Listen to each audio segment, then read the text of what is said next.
Pourquoi est-ce que parfois tu as l'impression que l'univers te parle? Que tout s'enchaîne étrangement, comme si un fil invisible reliait les événements, les rencontres, les hasards? C'est pas juste toi. C'est une vision du monde de plus en plus répandue aujourd'hui, qu'on appelle souvent le New Age ou la spiritualité moderne. Ça mélange un peu tout. Le karma, les vibrations, les synchronicités, les vies passées, la loi de l'attraction. Certains s'en moquent, d'autres en font leur boussole quotidienne. Le karma, c'est l'idée que ce que tu fais te revient. Pas forcément dans cette vie, mais quelque part dans l'ordre de l'univers. Tes actions, bonnes ou mauvaises, laissent une trace, une sorte de comptabilité cosmique. Les vibrations, c'est plus flou. Tout serait énergie, et toi, avec tes pensées, tes émotions, tu émettrais une fréquence. Si tu vibres haut, tu attires du positif. Si tu vibres bas, tu attires le reste. C'est pas la physique de tes cours du lycée. C'est une manière imagée de dire que ton état intérieur façonne ta réalité.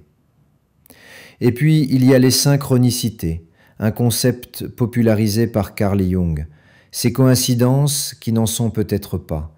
Tu penses à quelqu'un et il t'écrit. Tu cherches un sens à ta vie et tu tombes par hasard sur un livre ou une phrase qui te donne une piste.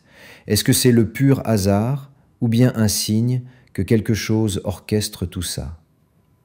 La spiritualité moderne aime l'idée qu'il n'y a pas de hasard, que tout est relié, que tout arrive pour une raison. Ça rassure, ça donne un sens aux coups durs comme aux petits miracles. Mais tu peux aussi voir ça autrement. Peut-être que l'univers n'a pas de plan précis pour toi. Peut-être que c'est ton cerveau, affamé de sens, qui tisse des liens, qui repère des motifs pour ne pas se sentir perdu dans le chaos. Est-ce que ça veut dire qu'il faut tout balayer d'un revers de main? Pas forcément. Parce que même si ces concepts n'ont pas de preuves scientifiques, ils ont une force psychologique énorme. Croire que l'univers te veut du bien, ça peut te donner le courage d'agir.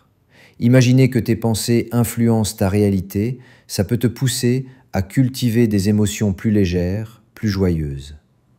Et si au fond, peu importe que ce soit objectivement vrai ou pas, ce qui compte, c'est peut-être la manière dont ça change ta manière de vivre.